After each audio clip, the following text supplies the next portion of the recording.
रमाई यशवंत मनोहर. ऐसा दुःखाचा प्रवास. लहानपणी कोणाचेही आईबाप मरू नयेत.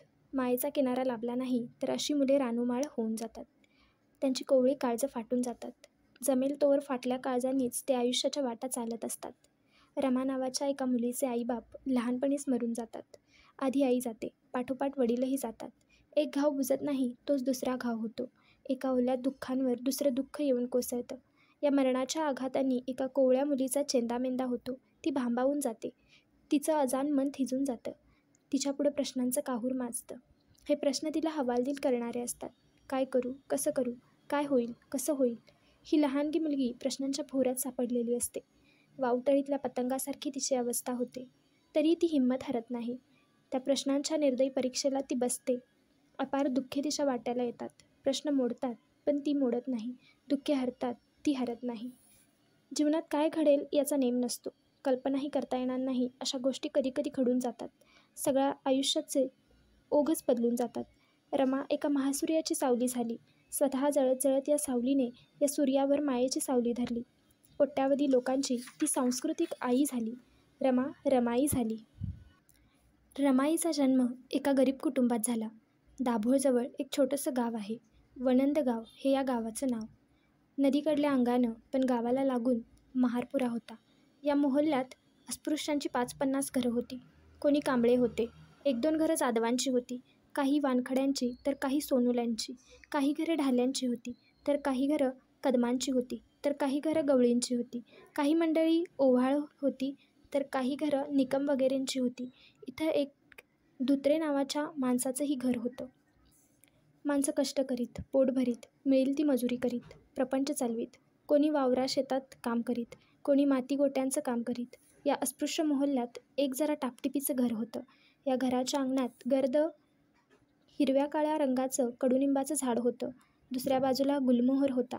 या घराचा मालक होता भिकू धुत्रे. भिकू धुत्रे हा होता गरीबच, पण एक तर गरिबांच्या तुलनेत हा गरीब जरा व्यवस्थित होता इतकंच. भिकूचा भाऊ आणि मेहुणा मुंबईस राहत असत. त्यामुळे त्यानं मुंबईसुद्धा बघितली होती. तेव्हा तो काही एकदम खेडवळ नव्हता. त्यामुळेच हळूहळू धुत्रे हे आडनाव त्यानं सोडलं होतं. वलंगकर हे नाव त्यानं घेतलं होतं. भिकूची बायको रुक्मिणी घरची सर्व कामं करीत. गोवऱ्या वेचून आणणं, स्वयंपाकासाठी इंधनं आणणं, शेण आणणं, शेणाच्या गोवऱ्या थापणं आणि मोलमजुरीची इतरही छोटी मोठी कामं करून अशी रुक्मिणीची कामं होती. भिकू मात्र दाभोळ बंदरात कामाला जात असे. समुद्रापासून बाजारापर्यंत माशांनी भरलेल्या टोपल्या नेण्याचं काम तो करीत असे. असे छातीफोड काम करून भिकू आपला प्रपंच चालवत असे. भिकू रुक्मिणीला 4 मुलं होती. त्यात 3 मुली होत्या आणि 1 मुलगा होता. सर्वात मोठी मुलगी दापोलीला दिली होती. तिचं नीट चाललं होतं. भिकू रुक्मिणीच्या डोक्यावरून एक ओझं उतरलं होतं. आता उरली होती 3 मुलं. रमा मोठी होती. गौरी तिच्याहून लहान होती आणि सर्वात लहान होता शंकर. रुक्मिणीचा रमावर फार जीव होता. सारखी ती रामी रामी करत राही. घरात रमाची तिला फार मदत होई. झाडझुडीपासून पाणी भरण्यापासून तो अंगण सावरण्यापर्यंत तिला रमाची मदत मिळे. रामी खूप कष्टाळू होती. सारं घर ती आवरत असे. शिवाय शेण आणणं, त्याच्या गोवऱ्या थापणं आणि त्या विकणं या सर्व कामातही रामी तिला मदत करी. मुलं झोपली की भिकू आणि रुक्मिणी आपल्या संसारासंबंधी आणि आपल्या मुलांसंबंधी बोलत असत. झोपलेल्या रामीच्या निरागस चेहऱ्याकडे पाहून रुक्मिणी म्हणे, थकून भागून झोपली माझी रामी. दिवसभर कामच करीत राहते माझी माय. विसावा म्हणून नाहीच. आणि तिच्या तोंडावरून रुक्मिणीचा मायेचा हात फिरे. गळा गदगदून येई. भिकू म्हणे, तिला एवढी कामं नको करू देऊ. ती ऐकेल तेव्हा ना. पोरगी बघ कशी वाळून गेली. नको म्हटलं की जीव दुखतो तिचा. रुक्मिणी आणि भिकू यांच्यात खूप वेळापर्यंत असं बोलणं सुरू राही. दोघंही भरलेल्या डोळ्यांनी रामीकडे पाहत असत. रुक्मिणीचा मायेनं पिकलेला हात रमाच्या तोंडावरून फिरत राही. रुक्मिणी ही अत्यंत समजूतदार बाई होती. तीही कष्टातच जन्माला आली होती. दारिद्र्यासोबत वाढली होती. अब्रूनं राहावं, आईबापाच्या नावाला बट्टा लागू नये, कष्ट करावे, मन लावून नवऱ्याचा संसार करावा, स्वच्छ राहावं, स्वच्छ मनानं जगावं, पोराबाळांनाही हेच इज्जत अब्रूचे वळण लावावं, कोणाच्या अध्यात पडू नये, कोणाच्या मध्यात पडू नये अशा संस्कारात ती वाढली होती. ती नेकीनं जगली होती, रुबाबानं वागली होती. तेच वळण रामीला आणि गौरीला लागावं यासाठी ती धडपडत होती. गौरा जरा लहान होती. रमाला थोडं बहुत कळत असे. त्या काळाच्या रिवाजाप्रमाणे मुलींची लग्न ही 7व्या-8व्या वर्षी होत असत. आणखी 1-2 वर्षानंतर रामीचं लग्न करावं लागणार होतं. 2 वर्षांनी रामीला सासरी जावं लागणार होतं. सासरची माणसं कशी असतील, नवरा कसा मिळेल, रुक्मिणी रामीला खूप काही सांगत राही. कामधामं आटोपली की दुपारच्या वेळी मायलेकी बसत. गौरा आणि शंकर आजूबाजूला खेळत, कधी अंगणात हुंदडत असत. रुक्मिणी रामीला खूप काही सांगत असे. ती म्हणे, रामी बेटा, तू आता मोठी होत आहेस. तू तुझ्या वयाच्या मानानं खूप समजूतदार आहेस. बेटा, कष्टाशिवाय मनुष्य मरतो, कष्टानं नाही मरत. आयुष्यात कोणाचं उणं चिंतू नको, कोणाचं वाईट चिंतू नको, कोणाची निंदा करू नये, कोणाचा द्वेष करू नये. आपलं काम नेटानं करत राहावं. चांगल्या गोष्टीला दुनिया चांगलं म्हणत नाही, पण तेवढ्यामुळं वाईट गोष्टी करून मान मिळवणं चांगलं नाही रामी. दुनियेत गुणांची कदर होते, पण जरा उशिरा. रामी, आपण स्वच्छ असावं. एक ना एक दिवस आपली कदर होतेच. वाईट बोलणाऱ्यांच्या माना लाजेनं एक ना एक दिवस खाली जातात. अनिमिष नेत्रांनी रामी आईकडे पाहत राही. तिचं बोलणं ऐकत राही. तिला आईचं बोलणं पटत असे. काही तिच्या लक्षातही येत नसे. पण आई तेवढ्या कळकळीनं सांगत आहे हे निश्चितच आपल्या हिताचं आहे हे रामीच्या चटकन लक्षात येईल. पोरीबाळीला परक्या घरी नांदायला जावं लागतं. तिकडच्या माणसांना आपलंसं करावं लागतं. तुझ्या वाट्याला काय लिहिलं आहे हे कोणी सांगावं. चांगला नवरा मिळणं ही मोठी अवघड गोष्ट असते. सर्वांच्याच वाट्याला हे सुख येत नाही, पण पदरी पडेल ते पवित्र मान. तू चांगल्या घरी पडशील याबद्दल मला खात्री आहे. दिसायला तू चांगली आहेस, त्याहून तुझी वृत्ती कष्टाळू आहे, सोशिक आहे. रामीची आई बोलत राही. रामी ऐकत राही. कधी तिच्या लक्षात आईचं बोलणं येत नसे, काही कळे. त्यामुळे तिला गंमत वाटे. कधी उगीचच गुदगुल्या होत. जीव हरखून जाई.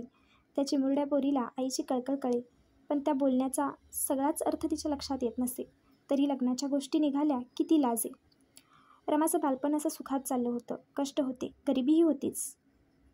तरी भिकू वलंगकरच्या घरी या गरिबीतही सुखे फुलत होती. नवरा बायको आणि त्यांची 3 मुलं असा तो आटोपशीर संसार होता. मुलं चांगली होती, आज्ञेत होती. घरात कुरकुर नव्हती. भिकूलाही कोणतं व्यसन नव्हतं, त्यामुळे छान चाललं होतं. घरातील सर्वांचाच एकमेकांवर लोभ होता. पती-पत्नी एकमेकांच्या सुखासाठी झटत होते. छान चाललं होतं. पण एक अशुभ दिवस वलंगकरांचं घर तडफून गेलं. रखमानं खूप कष्ट उपसले, जीवाची पर्वा केली नाही, देहाची पर्वा केली नाही. रखमा त्यामुळे खंगत चालली होती. शिवाय नवऱ्याची चिंता. भिकूची प्रकृती तशी चांगली राहत नसे. दाभोळ बंदरात भिकू कष्टाचं काम करीत असे. माशांच्या टोपल्या वाहून वाहून त्याला छातीचं दुखणं चढलं होतं. एके दिवशी त्याला रक्ताच्या उलट्या झाल्या होत्या. भिकू आपल्या आजाराबद्दल रुक्मिणीला सांगत नसे. दुखणं अंगावर काढत असे. त्यामुळे नवऱ्याची चिंता तिला खूप वाटे. या चिंतेनंही ती आतून पोखरली होती. एखादी वेल करपावी तशी रुक्मिणी करपून जायला लागली. तिनं जणू हाय खाल्ली होती. तिनं अंथरूण धरलं. रुक्मिणी आजारी असल्याची वार्ता मोहल्ल्यात पसरली. आया बापड्या आल्या, चौकशी करू लागल्या. रुक्मिणी, तू उगीचच जीवाला लावून घेत आहेस, मैनाबाई म्हणाल्या. एवढी हिमतीची बाई तू, अशी कशी आजारी पडलीस रुक्मिणी तू, शेजारच्या विठाबाई म्हणाल्या. खावं प्यावं, औषधपाणी करावं. खरं सांगू रुक्मिणी, तुला काहीही झालं नाही आहे. तू फुकटचा घोर लावून घेतलाय जीवाला. यशोदानंही आधार दिला. असं दररोज कोणी येत, रुक्मिणीशी बोलत, तिला धीर देत. तिला औषधपाणी सुरूच होतं. या गावठी औषधपाण्यानं काही तिला आराम पडत नाही. मुंबईच्या तिच्या भावाला निरोप केला. तोही लगोलग आला. रुक्मिणीचा आजार बळावतच गेला. ती वाळून कोळ झाली होती. शेवटी एके दिवशी रुक्मिणीनं घरची सर्व मंडळी हजर असताना शेवटचा श्वास घेतला. भिकूचं अर्ध अंगच या घटनेनं लुळं पडलं. संसाराचा अर्धा गाडा रुक्मिणीच ओढत होती. भिकूवर पहाड कोसळला होता. रुक्मिणीचा भाऊ गोविंदपूरकरही धाय मोकलून रडला. रुक्मिणीनं पोरांची काळजी घे म्हणून त्याच्यावर शीनभार टाकला होता. गौरा, शंकर आणि रमा ही मुलं आईविना पोरकी झाली होती. आजूबाजूचे नातेवाईक जमले. सगळे हळहळले. शेजारी पाजारी आले. सर्वांनी डोळ्यांना पदर लावले. सर्व हळहळले. आईच्या मृत्यूचं गौराला व शंकरला काही विशेष वाटावं असं त्यांचं वय नव्हतं. पण रमाला या दुःखाचा अर्थ कळत होता. आईची उणीव आता तिलाच जास्त जाणवणार होती, कारण तिला ती भरून काढायची होती. रमाला आता आपल्या बापाची आई व्हायचं होतं. आपल्या 2 लहान भावंडांची आई व्हायचं होतं. सगळा भार आता रमावर पडणार होता. रमा आई आई करत होती, रडत होती. पण रमानं स्वतःची आसवं पुसली. तिला पोरकं करणाऱ्या या मरणाचा परिचय करून घेऊन रमा पुढची वाट चालू लागली. रमानं भिकूला हिंमत दिली, पण भिकू आतूनच खचला होता.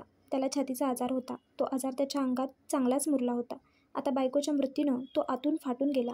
त्याच्यावर कोसळलेलं दुःख तो आपल्या दुबळ्या हृदयानं पेलूच शकला नाही. त्याचं आयुष्य खरं तर निमित्तालाच टेकलं होतं. भिकूनही खाटलं धरलं. त्याच्या पायातलं बळच गेलं होतं. बायकोच्या मृत्यूनंतर खिळी नसलेल्या चाकासारखी त्याची गत झाली होती. एक दिवस त्याची प्रकृती हाताबाहेर गेली. छातीत कळा येऊ लागल्या. त्यानं मुलांना जवळ बोलावलं. रामी मोठी होती. तिला येऊ घातलेल्या प्रसंगाची चाहूल लागली होती. त्या प्रसंगाचा अर्थही तिला कळत होता. आईच्या मृत्यूनं तिच्या काळजाला एक लचका तोडला होता. आता दुसरा लचका तोडायला बापाचा मृत्यू पुढं येऊन उभा राहिला होता. छातीत येणाऱ्या कळांना चुकवून भिकू बोलत होता. रामीला शेवटचं सांगू पाहत होता. वाचा अडखळत होती. श्वासांचा तोल जात होता. भिकू रामीला सांगू पाहत होता. रामी बेटा, तुझ्या आईनं आम्हाला तुझ्यावर सोपवलं होतं. आता या 2 लहान जीवांना मी तुझ्यावर सोपवून जातो. या पिल्लांना अजून पंखही फुटले नाहीत बेटा. सांभाळ, त्यांना सांभाळ. त्यांना आई-बाप आठवू देऊ नकोस रामी. कालवर तू त्यांची आई होतीस, आता तू त्यांचा बापही व्हायचा आहेस. रमा, तुझ्या या लहान लहान पंखांवर मी या 2 अजान आयुष्यांची ओझी ठेवून जातो आहे. वाईट वाटतं रामी, पण इलाज नाही. आता इलाज नाही. सांभाळ रामी बेटा, सांभाळ. भिकूनं पोरीचा हात हाती घेतले होते. गौरा आणि शंकर व्याकुळ हंबरडा फोडीत होते. भिकूनं आपल्या या कच्च्यांकडं पाहिलं आणि डोळे मिटले. यावेळी रामीला रडू आलंच नाही. सगळे हळहळत होते, सगळे रडत होते. रामीचं रडणं मात्र हरपलं होतं. तिच्या डोळ्यांना आसवांचे झरे लागले नव्हते. तिच्या कंठात शब्द जन्मत नव्हता. रामी सुन्न झाली होती. 2 मरणांनी तिच्या खेळण्याच्या वयातच तिला पोरकं केलं. या मरणांनी तिला अंतर्मुख केलं. रामी आता प्रौढच झाली. लहान वयात प्रौढ झाली. आई बापाविना पोरकी रामू एवढंच म्हणाली. लहानपणी कोणाचेही आईबाप मरू नयेत आणि तिनं आपलं तोंड आपल्या दोन्ही हातांच्या तळव्यांनी झाकून घेतलं. रमाच्या स्वभावातच पोर पण तसं नव्हतंच. पण असलंच कुठं चोरून तर तेही निघून गेलं. ती शांत होतीच, पण आता ती अधिकच शांत झाली. ती संयमी होतीच, आता ती अधिकच संयमी झाली. चाचल्यांची उरली-सुरली प्रभावही तिच्या मनातून लोप पावली. आईवडिलांच्या मृत्यूनं तिचं जगणं मारून टाकलं होतं. तिला नवं जीवन दिलं, नवी समज दिली. आईवडिलांना अंतरलेली मुलं अधिकच जबाबदार होतात असं म्हटलं जातं.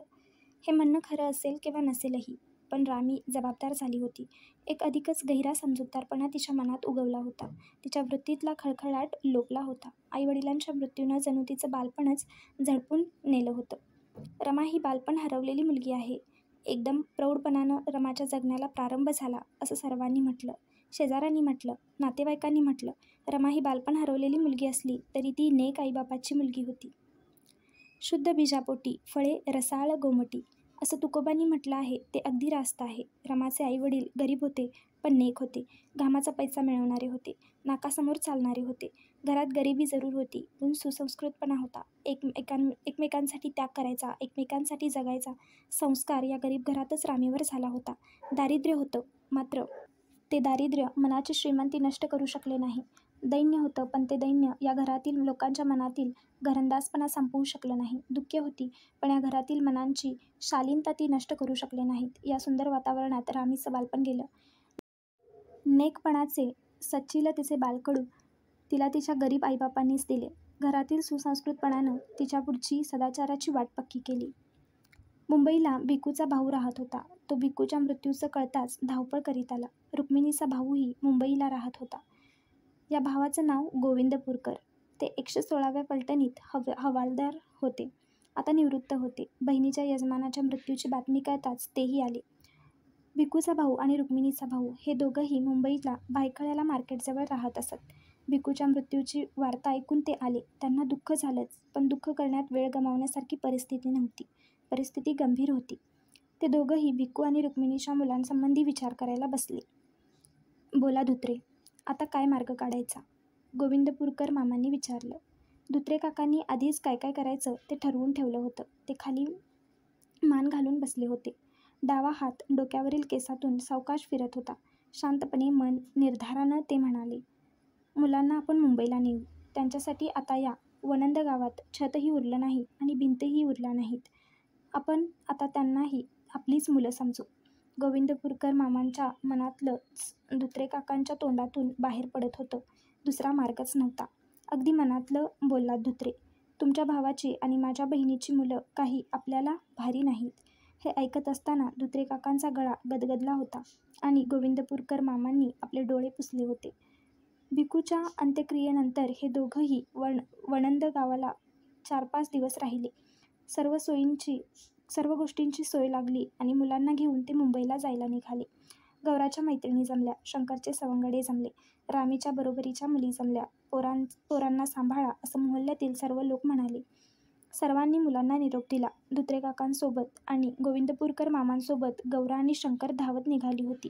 रमाच्या पावलांपुढं मात्र एक प्रश्नचिन्ह उमलत होतं, कोमेजत होतं. तिचा जीव या गावात, तिला जन्म देणाऱ्या या वणंद गावात गुंतला होता. तिच्या लहानपणाला रांगू देणाऱ्या अंगणातून तिला पाऊलच उचलवत नव्हतं. शेजाऱ्यापाजाऱ्यांच्या अनेक डोळ्यातील आसवं तिला निरोप देत होती. तिच्या बरोबरीच्या मुली रडव्या डोळ्यांनी आणि हसऱ्या ओठांनी तिला निरोप देत होत्या. रमा काका मामांकडे मुंबईला जायला निघाली होती, पण ती खरोखर कुठे जायला निघाली होती? ही वाट तिला कुठं घेऊन चालली होती? भवितव्यानं तिच्या आयुष्यात काय वाढून ठेवलं होतं? ती सुखी होणार होती? ती दुःखी होणार होती? ती प्रश्नांपुढे हरणार होती की जिंकणार होती? तिच्या पावलांपुढं अंधार अधिक गडद होणार होता. ही वाट तिला कुठं घेऊन चालली होती? भवितव्यानं तिच्या आयुष्यात काय वाढून ठेवलं होतं? ती सुखी होणार होती की दुःखी होणार होती? ती प्रश्नांपुढे हरणार होती की जिंकणार होती? तिच्या पावलांपुढं अंधार अधिक गडद होत होता की तो पार मरून जाणार होता? तिच्या आयुष्यात काही जगावेगळं घडणार होतं काय? रमाला मुंबईला कोण बोलावित होतं? तिच्या आयुष्यात काही घडणार होतं काय? काय घडणार होतं? तिच्या आयुष्यात जे जगावेगळं घडणार होतं त्याची यावेळी कोणाला कल्पना करता येणं शक्य नव्हतं. प्रश्नही भावी काळाच्या मुठीत बंद होते. काळोखाच्या गोदामात ते बंद होते. मागं साऱ्या यातना होत्या, पुढं सारा अंधार होता. मागं घडलं ते निश्चितच आणि दुःखदायक होतं, पुढलं सर्वच अनिश्चित होतं. पण ती निघाली होती. रमा अंधारात निघाली होती. काळाची बंद मूठ उघडायला एक यातनांची शक्ती निघाली होती. रमा निघाली होती. तिची पावलं तिला घेऊन चालली होती. कुठं घेऊन चालली होती? कुठं? कोणत्या शिखराकडे घेऊन चालली होती? नव्या वळणावर. काका आणि मामा यांच्यासोबत रमा मुंबईला आली. सोबत गौरा होती, शंकर होता. रमाचे काका आणि मामा दोघंही भायखळ्याच्या मार्केटजवळील चाळीत राहत असत. काका लाकडाच्या वखारीत लाकडं फोडण्याचं काम करीत, तर मामा एका सोसायटीत कामाला होते. भायखळ्याच्या या चाळीत रमा राहत होती. या पोरक्या पोरांना सर्वांनी माया दिली. चुलता चुलती, मामा मामी आणि त्यांची मुलं या सर्वांनीच रमाला आणि तिच्या भावंडांनाही परकं मानलं नाही.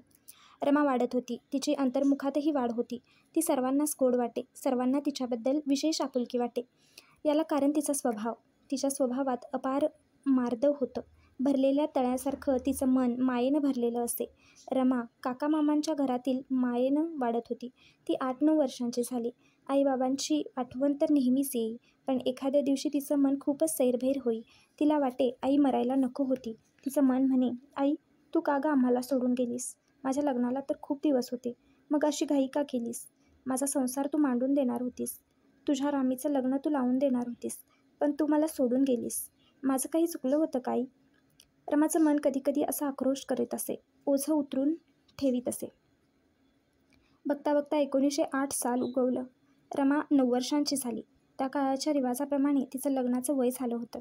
वलंगकर काका आणि गोविंदपूरकर मामा यांच्या डोक्यात तिच्या लग्नाचे विचार घोळू लागले. चांगला पाहणी देखणीतला मुलगा मिळाला पाहिजे यासाठी ते प्रयत्न करू लागले होते. रमा सोज्वळ होती, अत्यंत शांत वृत्तीची होती. एखाद्या सुस्वभावी मुलीशी लग्न लावून द्यावं हा विचार त्यांच्या मनात येरझारा घालू लागला होता, पण मनासारखं जुळणं येत नव्हतं. इकडे रामजी सुभेदारांचा मुलगा भीमराव 9व्या वर्षात शिकत होता. रामजी सुभेदार मुंबईतच लोअर परळच्या डबक चाळीत राहत होते. एकाच खोलीचं घर होतं. एकाच खोलीतच सर्व व्यवहार चालत. इथे सुभेदारांचा लाडका भीमराव अभ्यास करीत असे. तो बळकट शरीराचा आणि सुंदर मुलगा भराभर पास होत चालला होता. परळच्या या डबक चाळीतील सर्वांचे डोळे भीमरावाकडे लागले होते. या मुलाच्या लहानपणापासूनच सुभेदारांचा या मुलावरती विशेषच लोभ होता. काय कोणास ठाऊक, पण या मुलात काही वेगळं पाणी आहे असं त्यांना वाटे. चालताना तो जमिनीवर पाय रोवून चालल्यासारखा वाटे. त्याची छाती बळकट होती. तो बलदंड बाहूंचा देखणा मुलगा होता. पण यात विशेष काही नव्हतं. तो 5 वर्षांचा असताना त्याची आई मेली होती. त्यामुळे सुभेदारांची मोठी बहीण मीराबाई यांच्यावरती विशेष माया करीत असे. त्यांच्या रूपानं आणि त्यांच्या चालण्या बोलण्याचं तिला खूप कौतुक वाटे. आपला भाचा तिला वाघ वाटे. भावाजवळ ती मोठ्या कौतुकानं सांगे, साऱ्या मुलांमध्ये माझा भाचा राजाच दिसतो. आणि ताई, त्याच्या डोळ्यात तेज तरी कसं पहा. दादा, होऊ दे त्याच्या मनासारखं. तो अभ्यास तरी किती करतो. पाहावं तेव्हा वाचतो आहेच. असं देहभान विसरून वाचत राहणारा मुलगा मी तर पाहिलाच नाही. खरं आहे, जगावेगळ्या अभ्यासाचा त्याचा छंद पाहिला की जीव कसा गदगदून येतो. भीमरावाचं असं कौतुक घरात चालत असे. रामजीनेही त्याला पुस्तकं घेऊन देण्यासाठी काही कमी कष्ट घेतले. पैसे नसतात तेव्हा दागिने गहाण ठेवले जात. दागिनेही नसायचे तेव्हा मुलीकडे जाऊन पैसे उधार आणले जात असे. रामजी सुभेदारांनी त्याची पुस्तकांची मागणी कधी नाकारली नाही. तो वाचनात असा देहभान विसरतो हे त्यांच्या लक्षात आलं तेव्हापासून त्याला त्यांनी कोणती कामं सांगितली नाहीत. मुलाला जगवायला रात्री अपरात्री ते जागे राहत. भीमराव हे प्रकरणच निराळं होतं. त्याचं वाचनवेडं जगावेगळं होतं. या वयात तो दुनियेतला हादरे देणाऱ्या लेखकांची पुस्तकं वाचत होता. धर्माविषयी विचार मांडणाऱ्यांचा कसा छळवाद झाला ते तो वाचत होता. दुःखितांची दुःखे नष्ट व्हावी यासाठी लिहिणाऱ्या लेखकांचं वाङ्मय तो वाचत होता. तो युरोपच्या इतिहासावरील पुस्तकं वाचत होता. समाज परिवर्तनावरील ग्रंथ तो वाचत होता. तो युद्धावरचे ग्रंथ वाचत होता. त्याच्या अंथरुणावर पुस्तकं पसरलेली असत. त्याचं अंथरूण झोपण्यासाठी नव्हतंच, ते होतं जागण्यासाठी. सुभेदारांना भीमरावाचं हे पुस्तक वेड पाहून जणू उज्ज्वल संकेत देत होतं. या ग्रंथप्रेमाचा अर्थ समजण्याइतके ते निश्चितच सुविद्य होते. भीमरावाच्या वाचनात त्यांना नव्या युगाचा भास होई. वाचनानं पिळदार झालेल्या त्याच्या नजरेत त्यांना वेगळी चमक दिसे. आपला गुलमोहर ठिणग्यांनी फुलतो आहे असं त्यांना वाटत राही. हा भीमराव आता अंगानेही भरत चालला होता. 9वीचं वर्ष संपत आलं होतं. त्यावेळच्या रिवाजानुसार रामजींच्या डोक्यात भीमरावाच्या लग्नाचे विचार भिरभरू लागले. आपल्या बहिणीस ते एक दिवस म्हणाले, भीमरावाचं लग्न उरकून टाकावं असं आता मला वाटू लागलं आहे. एवढी काय घाई आहे दादा भीमाच्या लग्नाची? चांगला शिकतो आहे माझा भाचा. तसं नव्ह ताई, पण त्याचं वय झालं आता लग्नाचं. पण दादा, तुला त्याचा काही त्रास आहे? तो स्वतः म्हणतो काय लग्न करू द्या म्हणून? नाही, तो म्हणत नाही तसं. पण आपण त्याच्या म्हणण्याची वाट पाहायची काय? आपल्यालाही आपली काही जबाबदारी आहे का नाही? दादा, तू म्हणतो ते मला कळत नाही असं नाही, पण पुढलं वर्ष त्याचं मॅट्रिकचं आहे. महत्त्वाचं वर्ष आहे. त्याच्या अभ्यासावर काहीही परिणाम होणार नाही. त्याचा स्वभाव तुलाही माहीत आहे आणि मलाही माहीत आहे. अभ्यास सोडून बायकोपाशी बसणारा मुलगा तो नव्हे.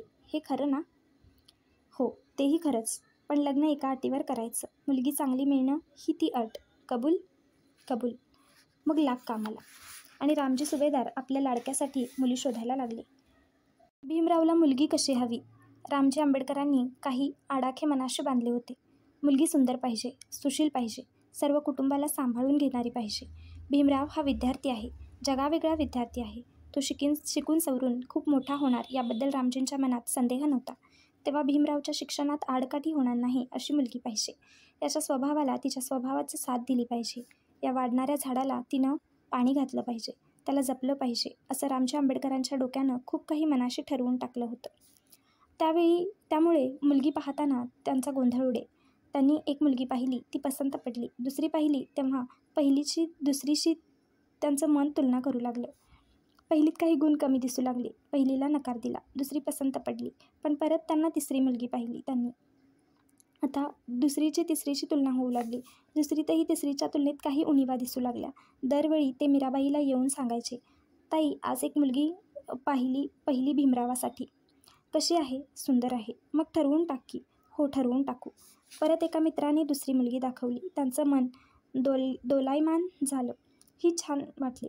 परत मीराबाईजवळ मागच्यासारखंच त्यांनी सांगितलं. एके दिवशी ते भायखळा मार्केटजवळच्या चाळीतील वलंगकरांकडे गेले. कोणीतरी त्यांना सांगितले की वलंगकरांकडे लग्नाची मुलगी आहे. ती मुलगी छान आहे. रामजी सुभेदार तिथे जाऊन थडकले. आगत स्वागत झाले. फराळ झाला, चहा झाला, पान सुपारी झाली आणि रामजींनी विषय काढला. वलंगकर हे रमाचे काका आणि गोविंदपूरकर हे मामा दोघेही बसले होते. रामजी सुभेदार हे आपल्या मुलाबद्दल सांगत होते. माझा मुलगा पुढल्या वर्षी मॅट्रिक पास होणार. मोठ्या गौरवानं रामजींनी मुलाबद्दल सांगितलं. केवढं मोठं स्थळ आपणहून चालून आलं होतं. एवढा शिकलेला मुलगा. आपला तितका शिकलेला मुलगा तर वलंगकर काकांनी आणि गोविंदपूरकर मामांनीही पाहिला नव्हता. त्यांना काय बोलावं सुचेना, इतका आनंद त्यांना वाटत होता. पण रमा तर काही शिकली नव्हती. आपली रमा शिकलेली आहे हे गृहीत धरून रामजी सुभेदार आपल्या रमाला मागणी घालत असावेत. रमा शिकलेली नाही हे कळताच ते रमाला नकार देतील आणि उठून चालायला लागतील असं रमाच्या काकांना आणि मामांनाही वाटत होतं. त्यामुळे मनातून ते घाबरत होते. पण काही झालं तरी खरं काय आहे ते सांगावं आणि रमाला त्यांनी पदरात घ्यावं अशी कळकळीची विनवणी सुभेदारांना करावी असं वलंगकरांच्या मनात आलं आणि ते म्हणाले, आपला मुलगा एवढा शिकलेला, आमची रमा तर काहीही शिकलेली नाही हो. उद्या सांगितलंच नाही असं होऊ नये. गोविंदपूरकर मामांनी पुष्टी दिली. ते म्हणाले, आमची रमा पोरकी आहे सुभेदार साहेब. लहानपणीच तिचे आईबाबा वारले. गांजलेला जीव आहे आमच्या रमाचा. पण मुलगी मोठी समजूतदार आहे. रामजी सुभेदारांचा कल रमाकडे आणखी झुकला. त्यांच्यातला कनवाळू पिता रमाच्या पोरकेपणानं क्षणभर हलला. ते थोडे हळवे झाले. मितभाषी, मर्यादेशील, सोज्वळ आणि मृदू स्वभावी रमाची निवड त्यांनी भीमरावासाठी केली. मनातल्या मनात त्यांनी तो निर्णय पक्का केला. रमा शिकली नसली तरी चालेल, पण रमानं भीमरावाला सांभाळावं, त्याला बळ द्यावं, त्याला तिनं थांबवू नये, तर गती द्यावी, उर्मी मिटवू नये, तिनं त्याच्या मनातील प्रेरणा फुलवाव्यात. सुभेदारांचं मन धावू लागलं. रामजींच्या डोळ्यापुढं रमा भीमाचा जोडा उभा राहिला. रामजींच्या डोळ्यापुढं रमा भीमाच्या संसाराचं कौतुक उलगडलं. सुभेदारांनी विचारलं, नाव काय आहे बेटी तुझं? रमा. रमानं उत्तर दिलं. आम्हाला रमा पसंत आहे. रामजी सुभेदार म्हणाले. रमाच्या हाती त्यांनी साखरेची पुडी दिली. रमानं सुभेदारांना वाकून नमस्कार केला. सुभेदारांनी पोरीला तोंड भरून आशीर्वाद दिला. मिरात्याजवळ रमाबद्दल कधी सांगतो असं रामजींना झालं होतं. ते तरंगतच घरी आले. दारातूनच आनंदातिरेकाने म्हणाले, ताई, एक विशेष आनंदाची गोष्ट सांगतो. मिरात्याला भावाची विशेष आनंदाची गोष्ट माहीत होती. सांगून सांगून दादा काय सांगणार. तर एखादी नवी मुलगी भीमरावासाठी कशी पाहिली आणि किती अनुरूप आहे भीमरावाला हेच सांगणार. मीराबाई म्हणाली, मला माहीत आहे दादा तुझी विशेष गोष्ट. आणि दोघंही खळखळून हसले. पण यावेळी मात्र रामजी सुभेदार विशेष खुशीत आहेत हेही तिच्या नजरेतून सुटलं नाही. तेव्हा तिनं टिंगलीचा सूर मागे घेतला आणि ती गंभीर झाली. तिनं विचारलं, काय दादा, कशी आहे मुलगी? फारच चांगली मुलगी आहे ताई. कोणाची मुलगी ही? अगं, भिकू वलंगकर होते वनंदगावला. ते मरण पावले. आईही नाही तिला. इथेच मुंबईत काका मामांकडे राहते. छान होईल भीमासाठी. काही विचारू नकोस, अगदी उत्तम होईल. इकडे सुभेदारांच्या कुटुंबात ही बातमी सुगंधाची लहर पसरावी तशी पसरली. वलंगकरांचे आणि गोविंदपूरकरांचे घरचे तिकडे हवेत झोके घेऊ लागले. आणि रमाचं काळीज सुपा एवढं झालं होतं. आपण ज्याची बायको होणार तो मुलगा इतका शिकला आहे या गोष्टीमुळं तिला आकाश ठेंगणं झालं होतं. ती तिच्या समाजातल्या सर्वात जास्त शिकलेल्या मुलाची बायको होणार होती. 9 वर्षाचं हे व्याकुळ आयुष्य या क्षणी एका नव्या वळणावर येऊन उभं राहिलं होतं. भूतकाळातील यातनांना ओझं या क्षणी तिच्या नकळत मनावरून उतरलं गेलं होतं. त्याचा नीट अर्थ तिला कळणं शक्य नव्हतं. पण आपल्या वाट्याला काहीतरी वेगळं येत आहे याबद्दल तिच्या मनाची खात्री झाली होती. काहीतरी अकल्पित घडलं आहे असं तिला वाटत होतं. आपल्या वयाच्या मुलींच्या वाट्याला जे येतं त्याच्यापेक्षा काहीतरी अधिक दैदिप्यमान आपल्या वाट्याला येत आहे असं तिचं मन तिला सांगत होतं. रमाच्या डोळ्यातील कारुण्याला चांदण्यांची किनार लागली होती. तिचं कोवळं वय तिलाही ज्याचा अर्थ कळत नव्हता असं गाणं गाऊ लागलं होतं. तिचं व्याकुळ मन किनाऱ्यांची माहिती नसलेल्या अनोख्या लाटांवर आरूढ झालं होतं. कुंकू लाविलं रमानं. भीमारमाच्या लग्नाची तारीख जाहीर झाली. बायखळ्याच्या मार्केटजवळील चाळीत आणि परळच्या डबक चाळीत चर्चा धावू लागली. रमाचं लग्न ठरलं. कोणाशी? रामजी सुभेदाराचा मुलगा. खूप शिकला आहे. किती? यावर्षी 9व्या वर्षाला आहे. पुढल्या वर्षी मॅट्रिक होणार. बापरे, आपल्या समाजात इतका शिकलेला मुलगा नाही. भिकू वलंगकरांच्या रमाचं आयुष्य उजळून निघेल. पोर अनाथपणानं गांजली आहे. छान झालं बिचारीचं. इकडे डबक चाळीत चर्चांची कारंजी सुरू झाली होती. भीमाचं कौतुक करता करता काही लोक रमा शिकली नाही याचा उच्चारही करून जात होते. दोन्ही पार्ट्या काही समबल नाहीत. मुलीकडील पार्टी जरा हलकी आहे. कुठे उद्याचा मॅट्रिक होणारा भीमराव आणि कुठे काहीही न शिकलेली वलंगकरांची मुलगी. अरे हो, पण आपल्या समाजात कुठे आहेत अशा शिकलेल्या मुली? आता शिकू लागल्या आहेत हळूहळू. पण रामजी सुभेदारांना शिक्षणापेक्षा मुलीचा स्वभाव आवडलेला आहे अशी उलटसुलट चर्चा झडत होती. दोन्ही पक्षांकडील परिसर दुमदुमत होते. एक सुंदर इतिहास घडत होता. अस्पृश्य समाजातील एका सुशिक्षित मुलाचं लग्न होऊ घातलं होतं. लोक खुशीत होते, कसून चर्चा करीत होते. एवढं खरं की घडत होती ती गोष्ट अपूर्वच होती. समाज कूस बदलू पाहत होता. समाजामधला इतका शिकलेला मुलगा प्रथमच वर होत होता. पहिल्यांदाच अशा मुलगा लग्नाच्या भोऱ्यावर चढत होता. गरिबीत गांजलेल्या आणि अज्ञानात गाडलेल्या बायाबापड्यांसाठी ही गोष्ट निश्चितच नवलाची होती. मुंबईच्या चाळीमधून जगणाऱ्या अज्ञानाच्या डोंगराखाली चेपलेल्या गरिबांसाठी ही गोष्ट अप्रूपच होती. भीमा रमाईच्या लग्नाची होत होती तशी चर्चा यापूर्वी कोणाच्याही लग्नाची झाली नव्हती. प्रत्येकजणच आनंदात होता. प्रत्येकाच्या मनात उत्साहाची लाट उसळत होती. सगळ्यांनाच उत्सुकता होती. सर्वांनाच या लग्नाची अपूर्वार्य वाटत होती. असं लग्न ते प्रथमच पाहणार होते. उद्या परवा मॅट्रिक होणाऱ्या नवऱ्या मुलाचा रुबाब ते जवळून पाहत होते. विश्वास बसू नये अशी गोष्ट ते पाहणार होते. भीमा रमाच्या नातेवाईकांच्या घरामध्ये आणि आजूबाजूच्या लोकांमध्ये मनामध्ये अगदी अनोखी रिमझिम सुरू झाली होती. भीमा रमाचं लग्न असं रंगात येऊ लागलं होतं. यावेळी मध्येच एक संकट उभे राहिलं. रमापूर्वी भीमरावांसाठी सुभेदारांनी 2 मुली पसंत केल्या होत्या. त्यातल्या पहिलीलाही नकार दिला होता, दुसरीलाही नकार दिला होता. त्या दोन्ही मुलींकडील मंडळी सुभेदारांकडे आली. त्या मुलींच्या पालकांना न्याय हवा होता. त्यांनी जात पंचायत बोलवली. आमची मुलगी पसंत करून नाकारल्यानं आमच्या पोरीला आता खोट लागली. आता तिला कोण मागणार? आमच्या पोरीत काय वाईट होतं? या पोरीत काही दोष आहे का असं लोक म्हणतील. सुभेदारांनी असं का केलं? जात पंचायतीनं योग्य निकाल द्यावा, नाहीतर आम्ही होऊ घातलेलं लग्न होऊ देणार नाही. दुसऱ्यांदा पसंत केलेल्या मुलीकडीलही लोक आले होते. त्यांनीही वरच्यासारखाच आरोप सुभेदारांवर केला. सुभेदारांनी शांतपणे अपराध कबूल केला. पंच म्हणाले, सुभेदार, आपण असं का केलं? पंचमंडळी, मला अपराध मान्य आहे, पण कुठली उणीव त्या मुलीमध्ये होती म्हणून मी तिला नकार दिला नाही. त्या दोन्ही मुली मला माझ्या मुलीसारख्या आहेत. फक्त वलंगकरांची रमा अनाथ होती. दुःखानं गांजलेली आहे म्हणून तिच्याकडे माझा कल झुकला. खात्यापित्या घरात एखादं गांजलेलं लेकरू आणलं तर ते दुवा देतं.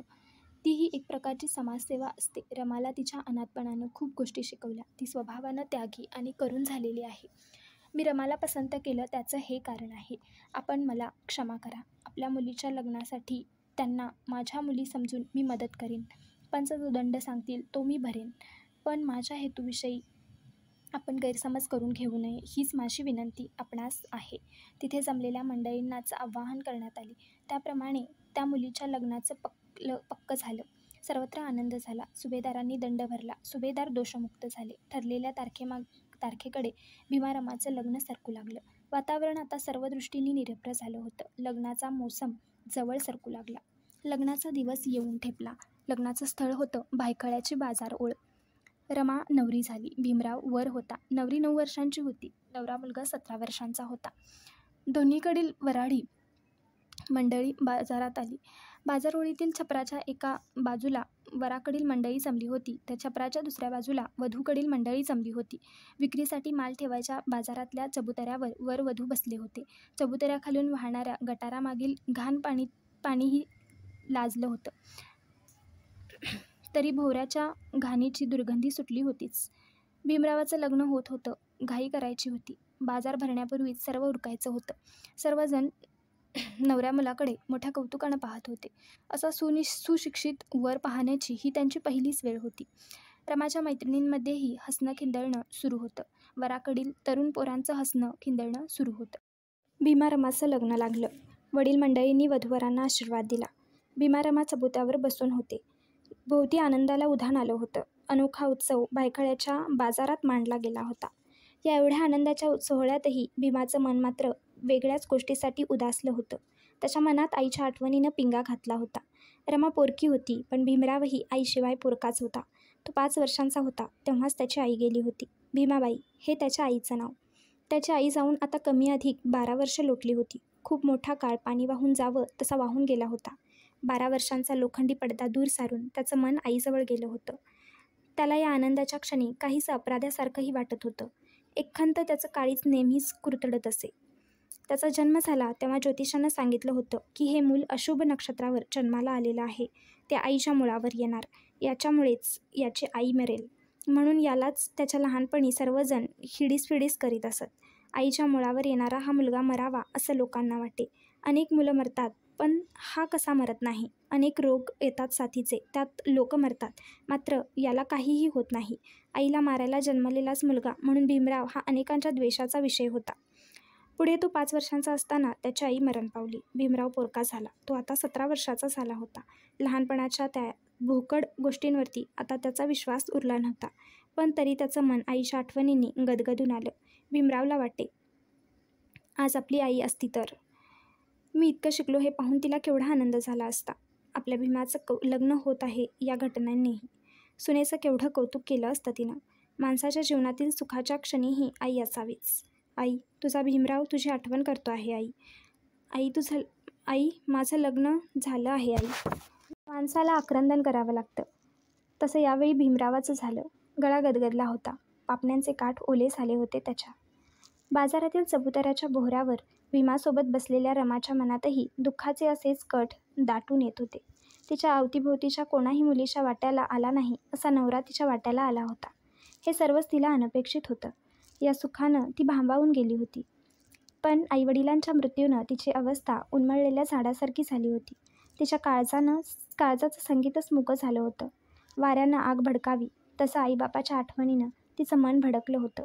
घरटं अस्ताव्यस्त झालेल्या पाखरासारखं तिचं मन चित्कारत होतं. जखमी मोरानं फुलविलेला पिसारा असावा तसं ते तिचं नवरीचं सजवलेलं रूप होतं. आठवणीच्या लाटा तिला काठावर आणीत होत्या, परत परत आत नेत होत्या. आज माझी आई असायला हवी होती. आज माझे बाबा असायला हवे होते. माझ्या आईबापांना आज केवढा आनंद वाटला असता. आपल्या पोरीच्या वाट्याला आलेल्या या सुखानं त्यांना गगन ठेंगणं झालं असतं. सर्वात जास्त शिकलेला जावई आपल्याला लाभलेला याची त्यांना केवढी खुशी झाली असती.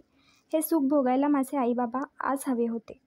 तिच्या मनात भावनांनी असा कल्लोळ मांडला होता. आठवणींनी असा खेळ मांडला होता. तिचं पोरकं मन लग्नाच्या चबुतऱ्यावर बसून आईबापासाठी असं व्याकुळ हंबरत होतं. ती क्षणात वर्तमानात फेकली जात होती आणि क्षणात भूतकाळात लोटली जात होती. एका नव्या वळणावर ती उभी होती.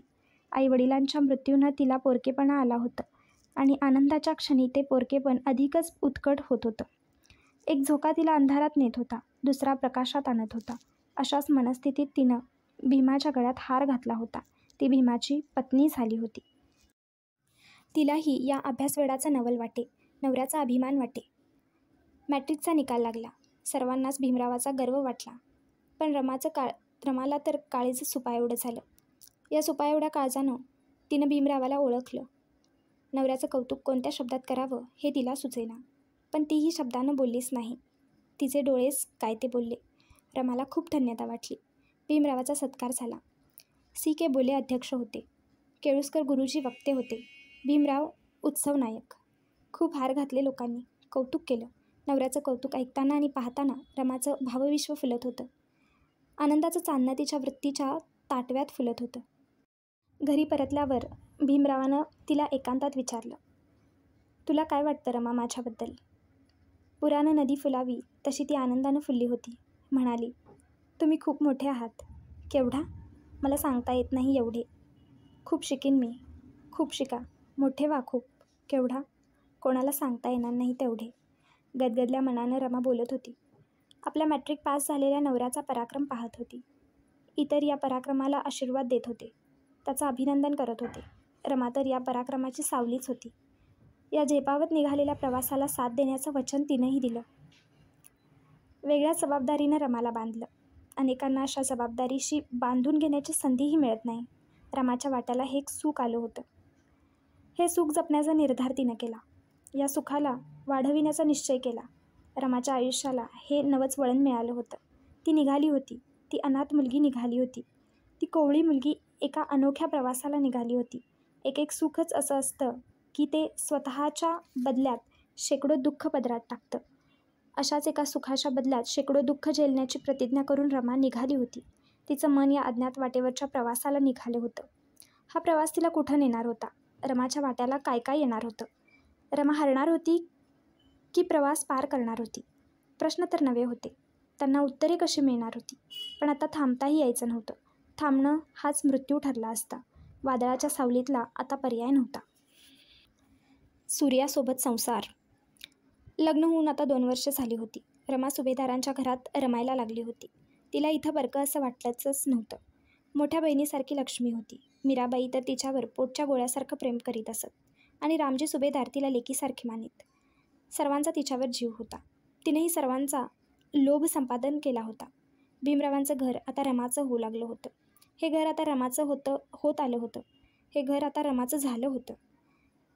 रमाचं गृहिणीपण सुरू झालं होतं. आता इथे छान रुजली होती, छान रुळली होती. या कुटुंबाच्या सुखदुःखांशी तिचं आता रक्ताचं नातं जडलं होतं. आंबेडकर या कुटुंबाच्या झाडाची ती आता एकजीव फांदी झाली होती. इथं आपण बाहेरून आलो होतो हा विसर पडला होता. परकेपणाचं धुकं वितळलं. मीराबाई पांगळी होती. आईची करावी तशी सेवा मीराबाईंची रमानं केली. मीराबाई तिला आपली लेकच मानित असे. रमा, माझी लेकी, किती ग करशील माझं? मीराबाईंच्या ओल्या पापण्यांवर असे शब्द फुटत. मीरा त्याला आंघोळीला पाणी घालायलाही ती विसरत नसे. जेवण, झोपणं अशा सर्व गोष्टींमध्ये रमा मीरा आत्याला मदत करी. मीरा आत्याला खूप गहिवरून येई आणि कडक शिस्तीचे सुभेदार. रमा सुभेदारांना बाबा म्हणे. बाबा, आंघोळीला पाणी घातलं. बाबा, आता तुम्ही आराम करा. बाबा, आता तुम्ही फिरून या. बाबा, तुमचं अंथरूण तयार आहे. रमाची अशी धावपळ चाले. घरभर ती भिंगरीसारखी फिरे, लव्हाळ्यासारखी लवलवे. घरभर रमाची धावपळ चाललेली असे. हे घरही रमामय झालं होतं. रमा लक्ष्मी साथ घाली. मीराबाईही रमा रमा करीत असे आणि सुभेदारही सारखे रमा म्हणून हाका मारीत आणि तिचा लाडका पती भीमरावही तिला रमा या नावानंच साथ घाली. दिवसातून रमा या शब्द घरात कितीतरी वेळा उच्चारला जात असेल याची गणती नव्हती. रमा या घरात आनंद झाली होती. रमा घरभर चिमणीसारखी वावरे. या घराच्या भिंतींना आणि छतालाही हा बदल जाणवला होता. शेजाऱ्यापाजारांनाही हे जाणवलं होतं. रमाशिवाय या घराचं पान हालत नसते. रमाभोवती या घराचं मन डोलत असे. रमा साधी होती पण सात्विक होती. रमा अडाणी होती पण सुसंस्कृत होती.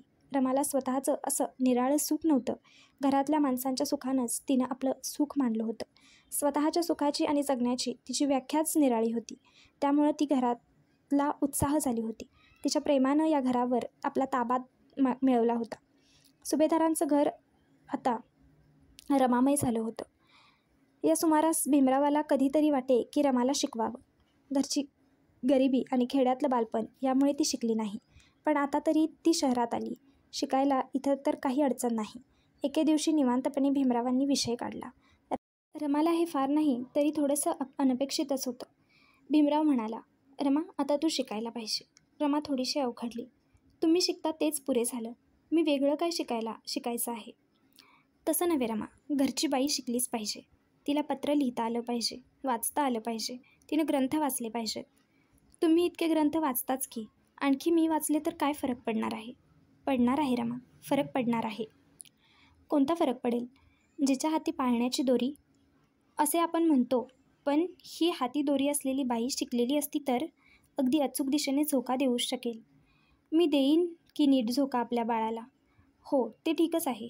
पण बाई शिकली असती तर घरातील वातावरण बदलतं. घरातली दालनं उजेडानं भरून जातात. रमाला हे थोडं पटलं. त्यापेक्षा नवऱ्याची इच्छा मोडू नये म्हणून ती तयार झाली. बरं, मी शिकेन, पण बाहेर जाणार नाही शिकायला. तुम्हीच शिकवा मला घरी. भीमरावाला कुठे वेळ होता. त्याला स्वतःलाच तर दिवसाचे तास कमी पडत होते. तासांची लांबी लहान वाटत होती.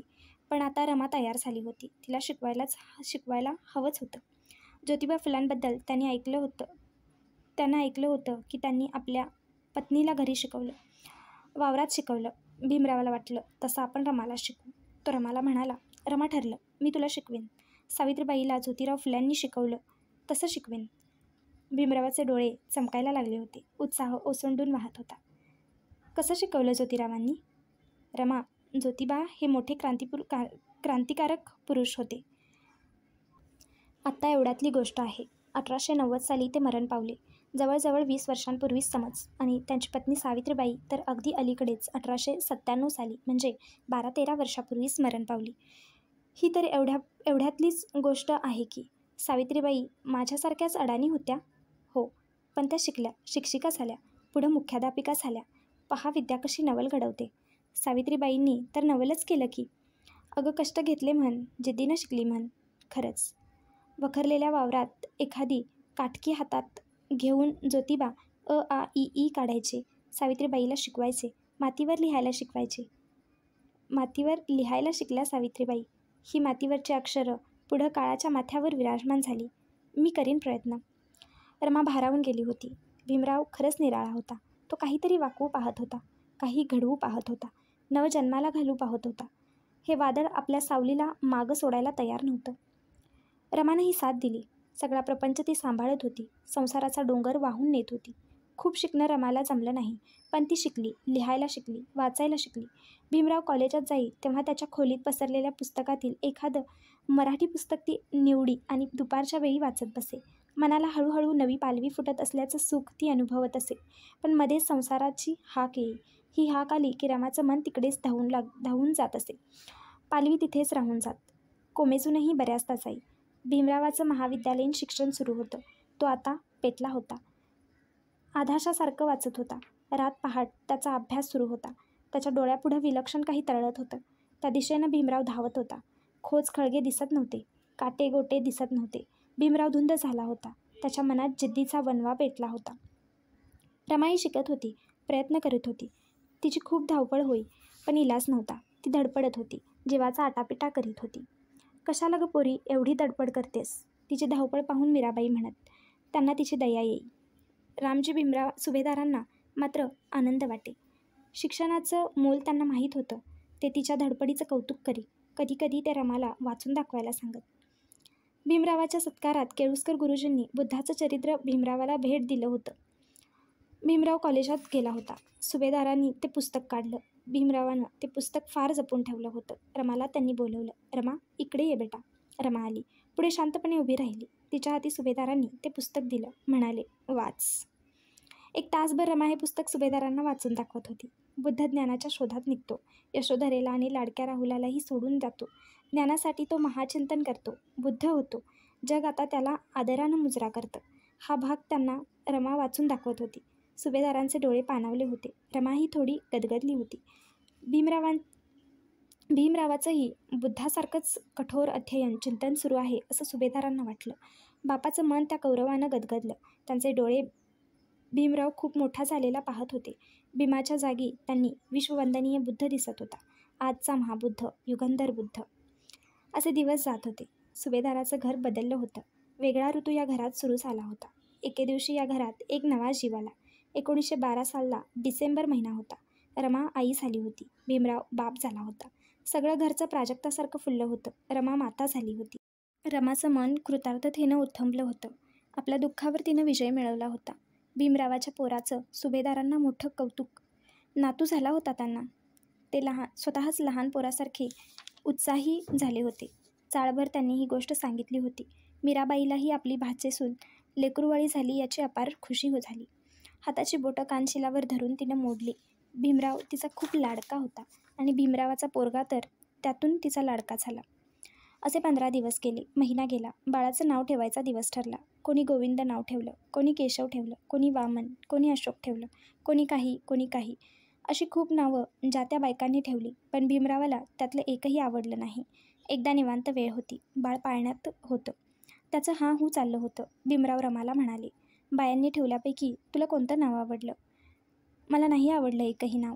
मी सांगतो एक सुंदर नाव तुला. कोणतं? यशवंत. फारच सुंदर, रमा म्हणाली. फारच छान केवळ नाही, फार अर्थ आहे या नावात. कसा? अगं ज्योतिबा फुल्यांनी आपल्या दत्तक मुलाचं नाव यशवंत ठेवलं होतं. मग यशवंत हेच नाव ठेवू. रमा, आपण ज्योतिबाचे कोणीतरी लागतो. ज्योतिबा फुले हा आपला खरा कुलपुरुषच आहे रमा. त्याची आवड तीच आपली आवड. छान नाव शोधलं तुम्ही. मला खूप आवडलं. आपलं बाळ आजपासून यशवंत झालं. त्यानं आपल्यालाही यशवंत करावं. खूप यश तुम्हाला मिळावं. रमा, तुला यशवंत हे नाव आवडलं. मला खूप आनंद झाला. बाळ त्या दिवसापासून यशवंत झाला. रमाच्या या पोरानं घरात नवा सुगंध आणला. घरात एक कौतुक रांगू लागलं. या कौतुकाला सगळं घर यशवंत म्हणे. रमाचं मन या पाखरांनी भरलेल्या झाडासारखं झालं होतं. रमा आता क्षणाची फुरसत नव्हती. रमाला यशवंतानं आई पण दिलं होतं. तिच्यात स्त्रीत्वाची परिपूर्ती झाली. रमा कृतार्थ झाली होती. रमाई झाली होती. तिच्या मनाला आणखी नवी दिशा फुटली होती. वात्सल्याची दिशा. दिवस कसे जात कळत नव्हते. एवढ्या सुखांनाही रमा थकत नव्हती. ती अधिकच उमलत होती. अधिकच टवटवीत होत होती. जगण्यात अधिकच खोल जात होती. मृत्यूने सूड घेतला. रमानं अनेक मरणं पाहिली. यातल्या प्रत्येक मरणानं तीही थोडी थोडी मेली. मरण म्हणजे काय तेही कळत नव्हतं. त्या वयात रमानं आईचा मृत्यू पाहिला. त्या मृत्यूला जोडून तिनं बापाचा मृत्यू पाहिला. यानंतर 1913पर्यंत तिच्या कुटुंबातील कोणीही मरण पावले नाही. मृत्यूने जरा उघाडच दिली होती असं दिसतं. 1913 साली रामजी सुभेदार गेले. आंबेडकर या घराचं आडच मोडलं. ती ज्यांना बाबा म्हणत होती तो तिचा सासरा गेला. येथून पुढे 1926पर्यंत मृत्यूची झडच लागली. तिच्या जीवाभावाची माणसं एकापाठोपाठ एक गेली. या 12-13 वर्षात मृत्यूनं तिला चैनच पडू दिली नाही. एक घाव बुजत नाही तोच दुसरा घाव होत होता. अश्रूंची एक झड थांबत नाही तोच दुसरी सुरू होत होती. तिची सासू भीमाबाई, ती तर भीमराव 5 वर्षाचा असतानाच मेली होती. भीमाबाईला आपली सून नाही पाहता आली. रमा सून म्हणून आंबेडकरांच्या घरात यायच्या आधीच भीमाबाईचं निधन झालं होतं. पण ती सून म्हणून आली तेव्हा सासऱ्याच्या रूपात तिच्या पाठीशी एक प्रचंड पहाड उभा होता. तिला कोणतीही काळजी करण्याचं कारण नव्हतं. भीमाबाई आज असायला हवी होती असं मात्र तिला अधूनमधून वाटे. पण ही तिच्या मनाची भूक मीराबाईनं भागवली होती. मीराबाईनं तिला लेकीप्रमाणे वागवलं तरी भीमाबाईची उणीव तिला भासेच. अनेक सुनांच्या वाट्याला अत्यंत चांगल्या सासवा येतात. आईनं वागावं तशाच त्या सुनांशी वागत असतात. या सासवा आपल्या सुनांना लेकीच मानत असतात. त्यांना त्यांच्या आई आठवणार नाही अशी माया त्या सुनांवर करीत असतात. रमालाही कधीकधी भीमाईची उणीव भासे. एखाद्या हळव्या क्षणी तिचा गळा जड होई, कंठात काही दाटे. तिला वाटे आपली सासू आज असती तर तिनं आपलं किती कौतुक केलं असतं. आपल्या बाळाचे तिनं किती लाड केले असते आणि तिच्या पोराच्या शिक्षणाचा पराक्रम पाहून तिला स्वतःच्या कुशीचा किती गौरव वाटला असता.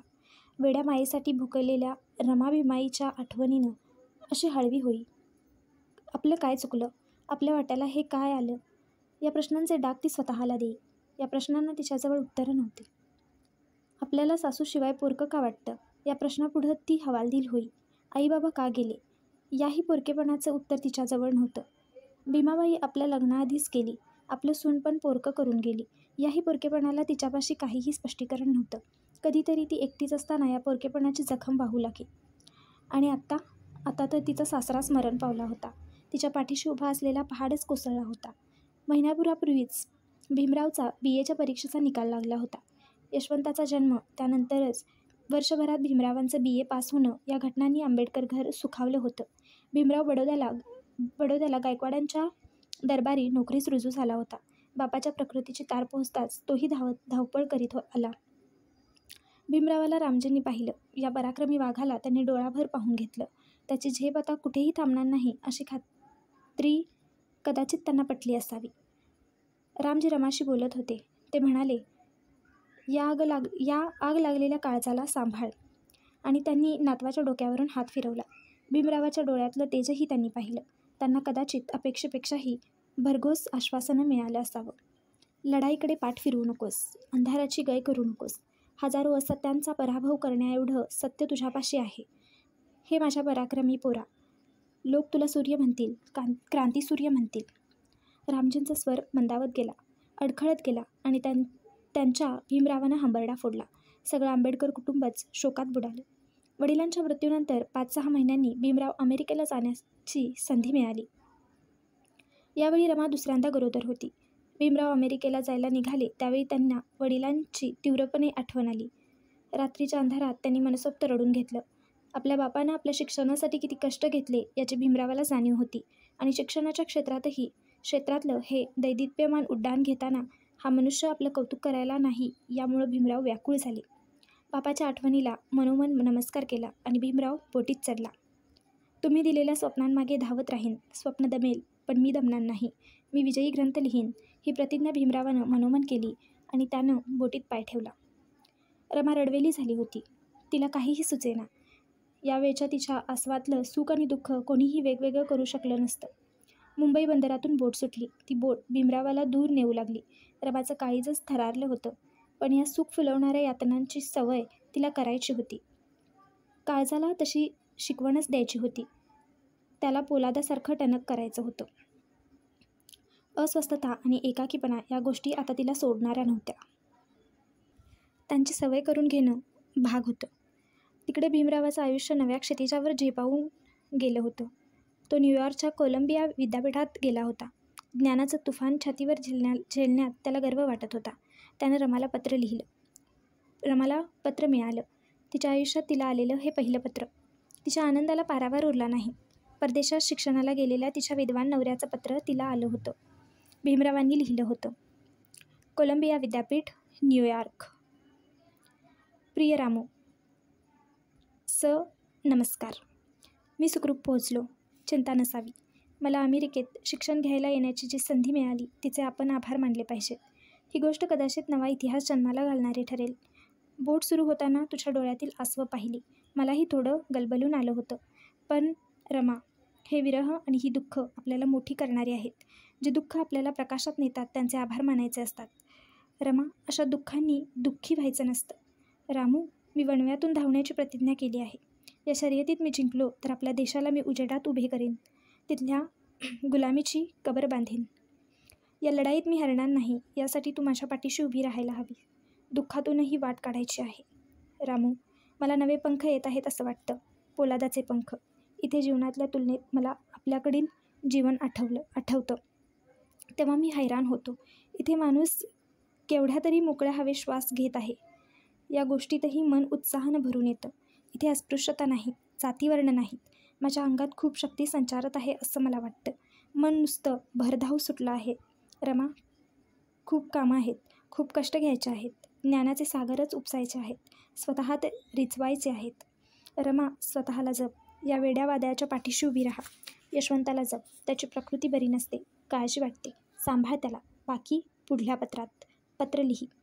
तुझा भीमराव आंबेडकर. हाती पत्र येताच रमानं ते आधाशासारखं वाचलं.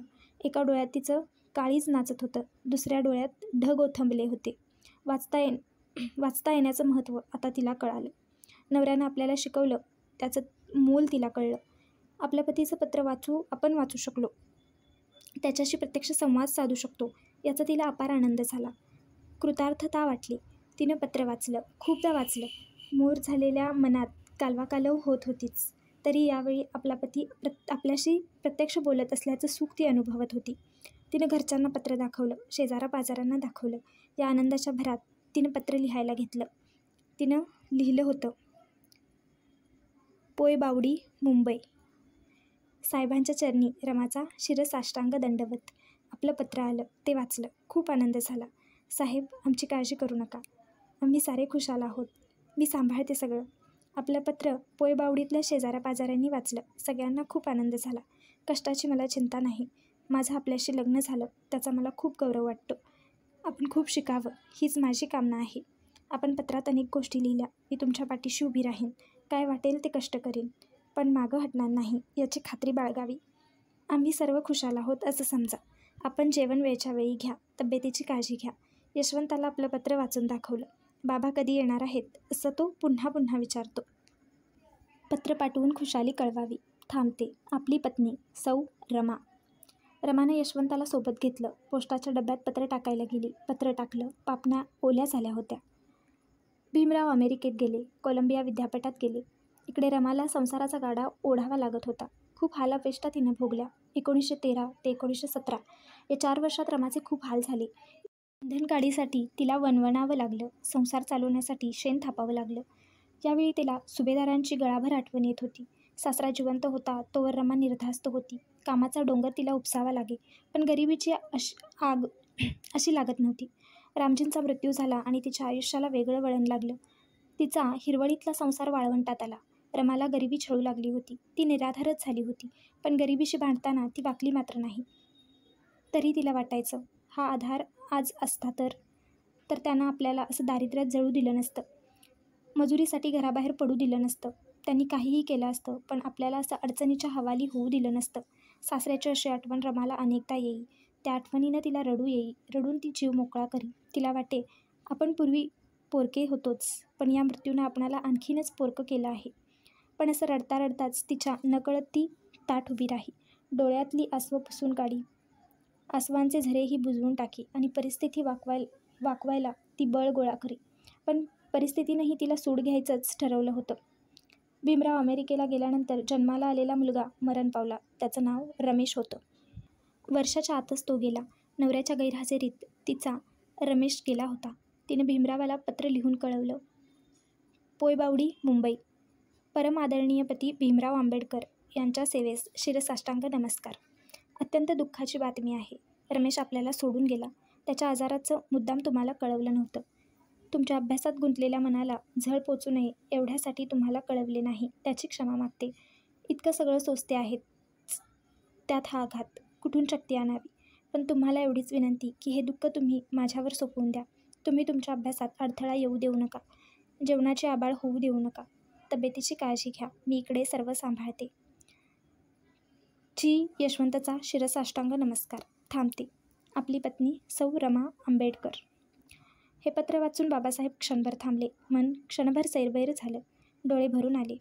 अरे तुझ्या या बापाला न भेटताच गेलास बाळ, एवढंच बोलले. गालावर आसवं उघळली. या फाटलेल्या मनस्थितीतून बाहेर येण्यासाठी भीमरावानं पुन्हा नेपोलियन हाती घेतला. भीमरावांनी यावेळी नेपोलियनच्या शब्दातून ऊर्जा प्राशन केली. भीमरावानं रमाला पत्र लिहून तिला धीर दिला. पण रमाच्या काळजाला पडलेला खड्डा त्यामुळे बुजणं शक्य नव्हतं. भीमराव 1917च्या ऑगस्टमध्ये परत आले. रमाला फार बरं वाटलं. मुलाच्या मरणाच्या दुःखातून ती आता सावरू लागली होती. यावर्षी भीमरावाची सावत्राई जिजाबाई मरण पावली. या सावत्राईबद्दल त्यांच्या मनात कधीही प्रेम निर्माण झालं नाही. ते तिचा तिरस्कार करीत असत. सुभेदारांनी दुसरा विवाह करायला नको होता असंच भीमरावांचं मत होतं. पण या सावत्राईचा मृत्यू झाला तेव्हा रीती म्हणून त्यांनी सगळं केलं. या सुमारास रमाईला एक मुलगी झाली. तिचं नाव मोठ्या कौतुकानं त्यांनी इंदू ठेवलं. इंदू खूप देखणी होती, नाजूक होती, पण तिची प्रकृती यथायथच होती. ती जन्माला आणि 1.5 वर्षातच गेली. या काळात आनंदराव हे भीमरावांचे वडील बंधू मरण पावले. त्यांना मूळ व्याधीचा आजार होता. त्यांची पत्नी लक्ष्मी यावेळेस 20 वर्षांची होती. आनंदरावांचा मुलगा गंगाधर हाही त्यांच्या मृत्यूनंतर काही दिवसातच गेला. रमाच्या कुटुंबाची अशी मोडतोड झाली. मरणांनी तिच्यावर जणू आघातांवर आघात केले. घरची परिस्थिती मिळवत्या आनंदरावांच्या मृत्यूनं तर फारच कोसळली. एक चांगली गोष्ट यावेळी घडली. भीमरावांना सिडनहॅम कॉलेजमध्ये प्राध्यापकाची नोकरी लागली. 450 रुपये मिळत. आपला नवरा आता संसारात लक्ष घालील असे रमाला वाटत होते. तिला या कल्पनेनं खूपच आनंद झाला होता. भीमरावांचा पहिला पगार आला तेव्हा तुळसा आणि मंजुळा या नंदांना, जावांना आणि इतर नातेवाईकांना रमानं कपडे घेतले. अर्थात ही नोकरी 2 वर्षांपुरतीच होती. भीमरावांना अपुरा अभ्यास पूर्ण करण्यासाठी लंडनला जायचं होतं. यावेळी भीमराव घरखर्चाला दरमहा केवळ 100 रुपये देत. सर्व काटेकोरपणे चालावं याची दक्षता घेत. काड्याच्या 2 पेट्या महिनाभर पुरल्या पाहिजेत. तिसरी आगपेटी विकत घ्यायची नाही अशी सक्त ताकीद रमाला त्यांनी दिली होती. कपडे लत्ते घेण्यावर प्रतिबंध होता. भाजी किती करायची, भाकरी पोळ्या किती करायच्या हेही ठरवलं होतं. वाया अगदी काहीही जाता कामा नये, उधळमाधळ होता कामा नये, जिभेचे चोचले पुरवू नयेत. सगळा खर्च त्या मर्यादेतच झाला पाहिजे असा दंडक होता. रमा त्यांच्या हुकमानुसार संसार चालवित होती. या सर्व अडचणींनी रमाचा जीव कधी वैतागून जाई. 450 रुपये पगार येत असल्यानंतर परत कशाला शिक्षण घ्यायला परदेशी जायचं असा प्रश्न रमाला पडे. यशवंत लहानपणापासून संधिवातानं आजारीच राहत होता. एक मुलगा मरण पावला होता. एक मुलगी मरण पावली होती. सासरा गेला होता. भासरा गेला होता. तरी नवरा संसारात लक्ष घालत नाही याचं रमाला या काळात वाईट वाटत होतं. शेजारच्या बायांचे संसार कसे आनंदात चालले आहेत. तुमचं मात्र ना संसारात लक्ष ना मुलाबाळात लक्ष. रमा, अगं अभ्यास करण्याची वाईट सवय काही थोड्या माणसांनाच असते. ही सवय सर्वांना नसते. रमाचा आग्रह चाले. भीमराव मात्र असे थट्टेवारी नेत. पाहावं तेव्हा खोलीचं दार बंद. पोरांचा त्रास होतो म्हणून घेतो लावून दार. पण खाणं नाही, काही नाही, असा कसा हा अभ्यास. रमा आपली सात्विक राग व्यक्त करी. आदळापट करी. 4 बायांसारखं तिलाही वाटे. नवऱ्यानं आपल्या जवळ बसावं, बोलावं, संसाराच्या गोष्टी कराव्या, सुखदुःखाचं बोलावं. पण काही नाही. भीमरावांची दुनियाच वेगळी होती. रमा चिडली की भीमराव आणखी गंमत करीत. तिला आणखी चिडवीत. गालातल्या गालात हसत राहत. कधी रमाचं धुसफुसणं अति झालं की एखाद्या वेळी तेही संतापत. डोक्यात मोठे प्रश्न असत. अर्थशास्त्राची कोडी असत. समाजशास्त्राच्या समस्या असत. जातीच्या निर्मितीचा सवाल असे. अस्पृश्यतेच्या प्रश्नाचे जहर असे. डोक्याला विसावा नसे. मेंदू जणू निकरावरच आला होता. प्रज्ञेचा थांग घेतला जात असे. अनेक किचकट प्रश्नांचा गुंता सोडवण्यात त्यांची बुद्धिशक्ती दंग असे. हे सर्व युद्धपातळीवर सुरू असे. अशा एखाद्या वेळी रमाचं रुसणं फुगणं त्यांना असह्य होई. गमतीवर नेणं कठीण जाई. खूपदा ते हसवण्यावारी नेत. अनेक भांडणं गमतीचीच असत. थट्टामस्करी चाललेली असे. विनोद चाललेला असे. अशा गमतीचाच भाग म्हणून एखाद्या वेळी भीमराव शेवटचा बाण काढत म्हणत, हे बघ रमा, तू जर मला अभ्यास करू देणार नसशील तर मग मला विचार करावा लागेल. मला अभ्यास करू देणारी बायको करणं मला भाग पडेल. हो हो, करा दुसरी बायको. एक नाही 56 बायका करा, पण सांगून ठेवते, हे घर माझं आहे. या घरात मी एकीलाही पाऊल टाकू देणार नाही. आणि भीमराव खळखळून हसायला लागत. रमा आपल्यासाठी किती खस्ता खाते हे त्यांना माहीत होतं. तिनं आपण अमेरिकेत गेलो तेव्हा किती कष्ट उपसून संसार चालवला हे त्यांना माहीत होतं. त्यामुळेच रमाचं मन ते समजू शकत. पण त्यांना अभ्यास सोडता येणं शक्य नव्हतं. ज्ञानसाधना सोडता येणं शक्य नव्हतं. या ज्ञानाच्या तर्फेनंच तर त्यांना भारतीय समाजात उलथापालथ करायची होती. भीमराव हसण्यावारीने त्यांना अभ्यास अखंड चालूच राही. कधी रमा भीमरावांशी बोलत नसे, धुसफुसत राही, मुकाटपणानं घरात वावरे. रमा बोलत नसे, खूप दिवस बोलत नसे, तेव्हा भीमरावच नमतं घेत आणि रमाची मनधरणी करत, काहीतरी निमित्त काढत, तिच्याशी बोलत, गालातल्या गालात हसत. इतर कोणत्याही गोष्टींवरून नवरा बायकोत कधीही भांडण झालं नाही, कधीही नाही. भीमरावांचा रमावर अतोनात जीव होता. भीमराव तर रमाचं सर्वस्वच होतं. पण हा एवढाच मुद्दा, संसारात लक्ष न घालण्याचा. त्यावरून मात्र अधूनमधून त्यांची कुरबुर होई. 1920 साली लंडनला जाण्याची तयारी भीमरावांनी सुरू केली. तेव्हा पतीपत्नीचं या संदर्भातलं शेवटचं कडाक्याचं भांडण झालं. भीमरावही खूप चिडले, थोडं संतापूनच बोलले. पण आता रमानंच विचार केला. आपला नवरा हा विद्युत प्रवाह आहे, तो वाहतो आहे, त्याला वेग आहे, प्रकृती आहे. त्यामुळे अनेक गोष्टी गतिमान होत आहेत, प्रकाशमान होत आहेत. आपण या विद्युत प्रवाहाला बांध घालू नये, त्याला संसाराला जुंपू नये. हे वादळ 4 भिंतीत मावणारं नव्हेच. आपणही आपल्याला ओळखावं. माझ्या पाठीशी उभी राहा, असं त्यांनी पत्रात लिहिलं होतं. पण तेही मान्यही केलं होतं. पण चुकलोच आपण. रमाला आपली चूक कळली. तिला आता आणखी एका संदर्भात आपली भूमिका कळली. भीमराव हे प्रकरण आपण समजतो त्या पल्ल्याडही उरलेलं आहेच. या सागराचा थांग घेणं आपल्याला शक्य नाही. हे तुफान आहे, ते त्याच्या नादातच जाईल. ते आता कोणत्याही किनाऱ्याला अडणार नाही. हे तुफान अजिंक्य आहे. आपण त्याच्या मार्गात येणं ही चूक आहे. तुफानाला आपण अडवू नये. तुफानाच्या पायात संसाराची बेडी टाकू नये. आपल्याला त्यात यश येणं शक्य नाही. तुफानाचे हात बांधू नयेत. या प्रयत्नात आपणच पराभूत होऊ. तुफानाच्या गळ्याभोवती फास टाकू नये. ते कोणाच्याही हिताचं होणार नाही. आणि रमानं ठरवलं, आता तुफानाची सावली व्हायचं. ते तुफान आपल्याला कुठेही नेऊ, आपल्याला कितीही कष्ट पडोत. आता फक्त तुफानाच्या विजयासाठी जगायचं. रमाच्या अंतर्मनानं निर्णय घेतला आणि त्यानंतर तिनं भीमरावांना कधीही त्रास दिला नाही. 2 खोल्या होत्या. एका खोलीत संसार होता, दुसऱ्या खोलीत ज्ञानसूर्य प्रखर होत होता. घरातली दुखणी असोत, घरात हे नाही, ते नाही, अशी टंचाई असो, रमानं ठरवलं, यातलं काहीही त्यांच्या कानावर जाऊ द्यायचं नाही. भीमरावाच्या खोलीचं दार बंद असे. अखंड ज्ञानसाधना चालत असे. जेवणाची आठवणही ज्ञानवंताला होत नसे. त्याला फक्त ज्ञानाची भूक लागली होती, फक्त विद्येची तहान लागली होती. बाकी कोणत्या अन्नपाण्याची त्याला चिंता नव्हती. रमा डबा घेऊन जाई, दार वाजवी, आवाज देई, पण भीमरावांची तंद्री भंगत नसे. भीमरावांना उपास पडत, त्यांच्यासोबत रमाईलाही उपास पडत. पण रमानं ठरवलं होतं, आता त्यांच्या मार्गात जायचं नाही. भोवती पोरांचा गोंगाट होत असे. रमानं आता तो गोंगाट बंद करवला. आपल्याला त्रास जरूर होतो, पण गफलत आपलीच होत आहे. त्यामुळे ते अनेकदा दार उघडत नाहीत, अनेकदा जेवण करीत नाहीत. हे बरेचदा आपल्या आडमुठेपणामुळे झाले आहे.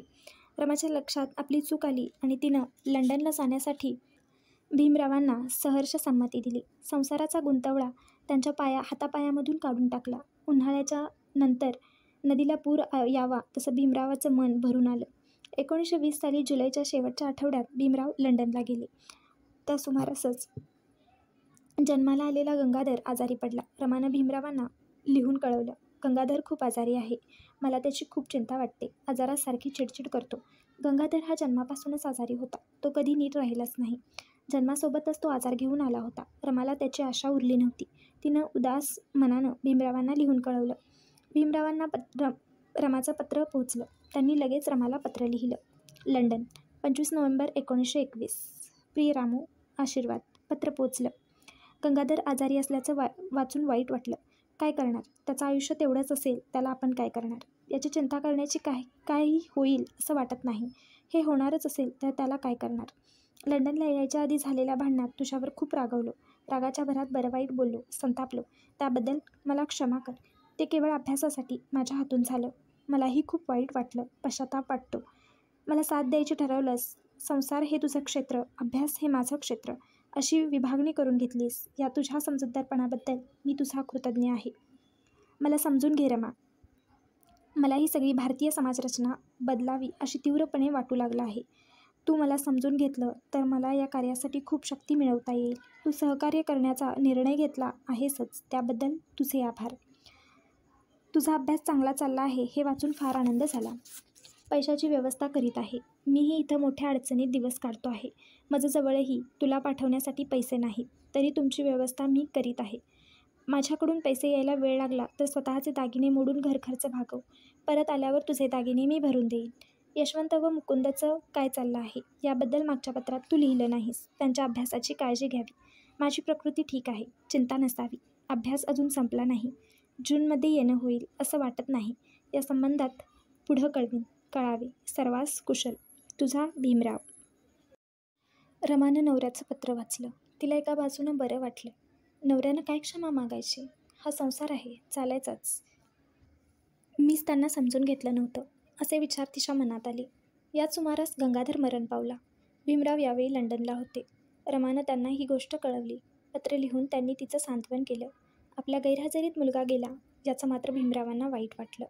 त्याहून त्यांना वाईट वाटलं ते गंगाधर औषधपाणी नीट न झाल्यामुळे गेला याबद्दल.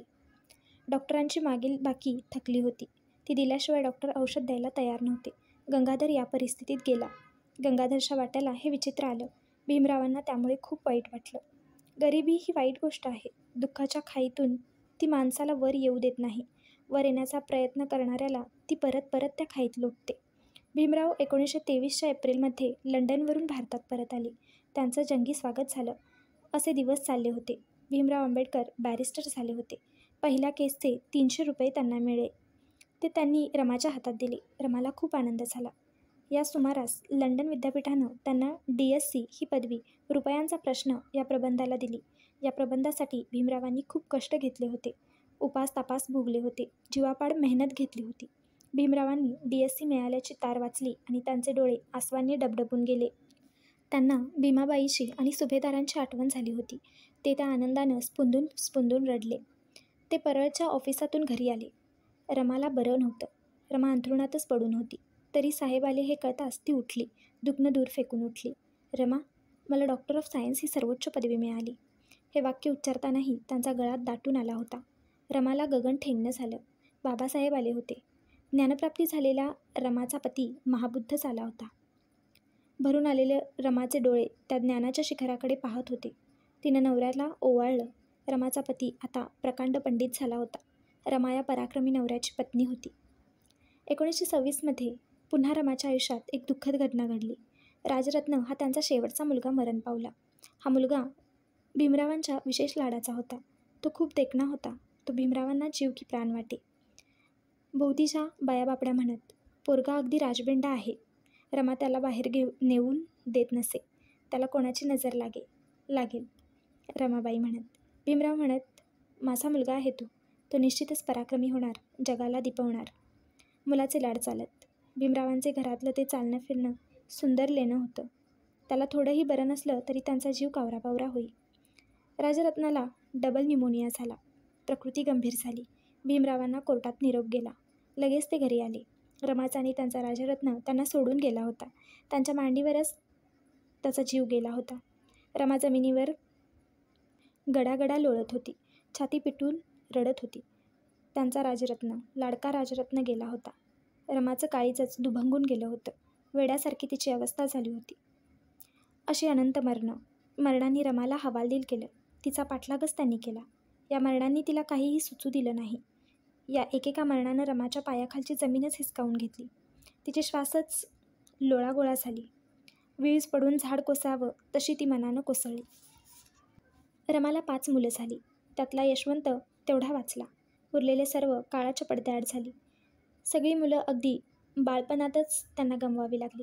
रमा आणि भीमराव दोघेही हादरून गेले. या दुःखातून त्यांना बाहेर पडणं कठीण गेलं. आतापर्यंत आम्हाला 3 मुलं आणि 1 मुलगी अशा आमच्या 4 लाडक्या बाळांना मूठमती द्यावी लागली. हे आठवलं की मन दाटून जातं. त्यांच्या भविष्याविषयी आम्ही जे मनोरथ बांधले होते ते ढासळले. आमच्या जीवनावरून दुःखाचा ढग वाहत आहे. आमचे जीवन शून्यवत झाले आहे. आमचं आयुष्यच आज ओस झालं आहे. त्यांनी दत्तोबा पवार यांच्या सांत्वनाच्या पत्राला वरचं उत्तर लिहिलं. भीमरावांचं यावेळी संसारातून चित्तच उडालं. राजरत्नाच्या खोलीत मरण पावला तिकडे ते त्यानंतर कधी फिरकले नाहीत. ते संन्यस्त वृत्तीनं वागू लागले. रमाच्या पोटात राजरत्न होता त्यावेळेस डॉक्टरांनी रमाची प्रकृती तपासली होती. त्यांनी खूप खस्ता खाल्ल्या होत्या. प्रकृती आतून पोखरली होती. त्यांना क्षय होऊ शकतो असं डॉक्टर म्हणाले होते. त्यामुळे आता बाळंतपण वर्ज्य करावं लागणार होतं. म्हणूनही ते संन्यस्त वृत्तीने वागत असत. यावेळी रमानं भीमरावांना त्यांच्या कर्तृत्वाची जाणीव करून दिली. जीवन नश्वर आहे, जीवन असार आहे असे संन्यस्त विचार त्यांच्या मनात खेळू लागले होते. या बुद्धिमान आणि तापट नवऱ्याचं काही सांगता येत नव्हतं. रमानं त्यांना समजावलं, दुःख करायला जे थांबतात ते जीवनात काहीच करू शकत नसतात. तुम्ही या दुःखातून बाहेर पडावं यातच हित आहे. माझ्यासाठी एवढं करा.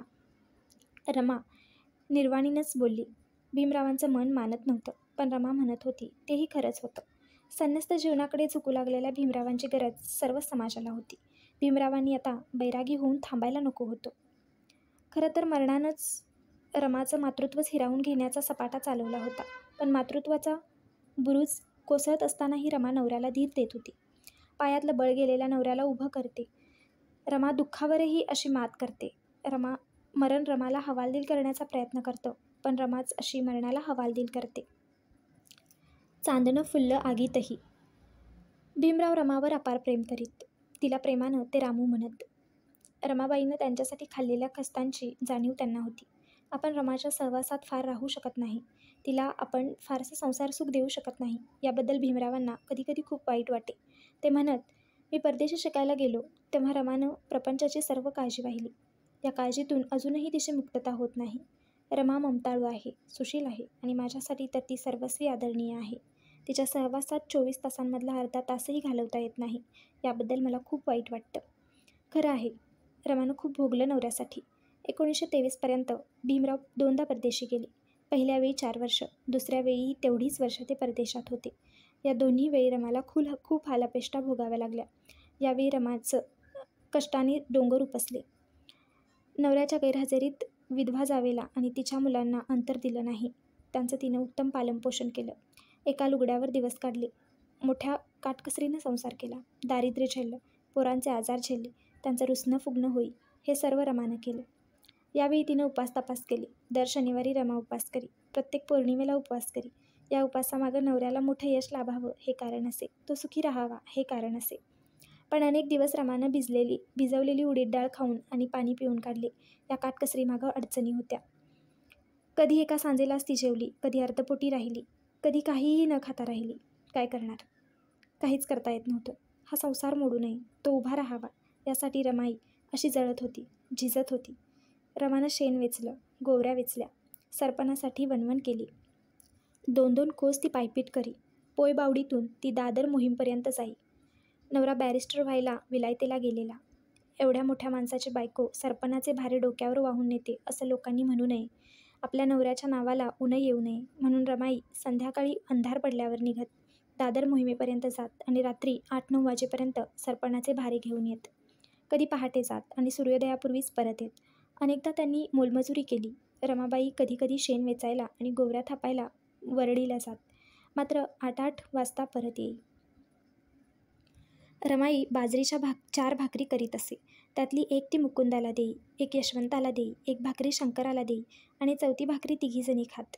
गौरा, लक्ष्मी आणि या दोघी तिच्यासोबत या 4थ्या भाकरीच्या वाटेकरी असत. कधी या वाट्यासोबत थोडा भात असे. अनेकदा भाजी नसायची. चटणी वा कांदे यावरच खूपदा भागवले जाई. केव्हा तर सर्वांना केवळ रात्रीचं जेवण मिळे आणि तेही अर्धपोटी. दारिद्र्य रमाला असं खात होतं. गरिबी तिची कठोर परीक्षा घेत होती. रमाई जळत जरूर होती, पण हरत मात्र नव्हती. पाऊल मागे घेत नव्हती. रमाईचं हे जळणं तिला सूड घेणाऱ्या परीक्षेलाच पराभूत करीत होतं. पोयबावडीच्या चाळीतील बायका रमाला कधी चिडवीत. त्यांना काय माहीत रमाईचा अर्थ, त्यांना काय माहीत रमाईच्या कष्टाचे भवितव्य. या बायकांच्या अंगावर सोन्याचे दागिने असत, दागिने हातात असत, कानात असत. या बायकांचे संसार सामान्य होते, पण या बायका रमाईला चिडवत. आपले नवरे किती छान आहेत, आमच्या अंगावर सोने नाणं आहे, एखादी म्हणे. दुसरी म्हणे, काय करायचं शिक्षण, बायकोला भिकेला लावलं त्या शिक्षणानं. बायको शेण थापायला जाते आणि नवरा बॅरिस्टर व्हायला विलायतेला जातो. काय करायचं अशा शिक्षणाचं. तिसरी तिरसटपणे म्हणायची, काहीतरी बाई, गुंजभर सोनं नाही माऊलीच्या अंगावर, केवढा हा बायकोच्या जीवाला वनवास. तिसरी खीव करत बोले. बायका अशा टोमणे मारत. रमाई कधी उलटून बोलत नसे. ती हे सर्व सहन करी. तिला या बोलण्याचा उलट आता आनंद वाटे. रमा एवढ्या दारिद्र्यात जळली, पण घरच्यांना तिनं त्याची झळ लागू दिली नाही. बाहेरच्याही कोणापुढं तिनं पदर पसरला नाही. ती स्वाभिमानी होती, मुकाट मनानं जळणारी होती. तिनं स्वतःला झिजवलं, पण कोणापुढं भीक नाही मागितली. ती बाणेदार होती. जीवाचा एवढा भयंकर आटापिटा होत होता, जीव घामाघूम होत होता, पण या रमानं मनाची शांती ढळू दिली नाही. हा भयंकर वनवास भोगला, वाळवंट तुडवलं, पण घराचा एकोपा ढळू दिला नाही. घराचं घरपण शाबूत ठेवलं. मनात ती म्हणायची, आता कसली तक्रार. या सावलीनं वादळाला वचन दिलं आहे, सोबत करायचं वचन. मग आता मागं पाऊल घ्यायचं नाही. डोळे साहेबांच्या आठवणीनं रडवेले होत. जीवाची आग होई, पण रमाबाईंच्या तोंडून असे धन्यतेचे उद्गार निघत. जीवाची ससेहोलट होई, पण असे सुखाचे उद्गार रमाईच्या तोंडून निघत. तिचा वेगळाच दागिना घडत होता, युगप्रवर्तक दागिना. तिने एकदा भीमरावांना पत्रात लिहून कळवलं, बायका माझ्या गरिबीची चेष्टा करतात, माझ्या अंगावर सोन्याचा एकही दागिना नाही म्हणतात. भीमरावांनी तिला लिहून कळवलं, रामू, कोणालाही मिळाला नसेल असा दागिना कदाचित तुला मिळेल. अशा कोट्यावधी लोकांच्या गळ्यातला तूच एक दिवस दागिना होशील. रामू, माणसाला दुःख मोठी करतात, सुख माणसाला मोठं करीत नाहीत. ज्यांना मोठं व्हायचं असतं ते लोक दुःखाचे आभार मानतात. रमा, या दुःखाचे तू आभार मान. ही दुःख तुला उजेडात घेऊन जातील. पत्र लिहिताना साहेबांच्या डोळ्यात आसवं जमली होती. नवऱ्याचं पत्र वाचताना रमाईचेही डोळे भरून आले होते. असं हे प्रेम, अशी ही साथ. 1923 सालची गोष्ट. लंडनमधला आपला अभ्यास बाबासाहेबांनी पूर्ण केला होता आणि ते भारतात परतणार होते. त्यांच्या येण्याची चर्चा सुरू झाली होती. बाळाराम बाबासाहेबांचे वडील बंधू. त्यांनी घरातील सर्वांना नवीन कपडे केले.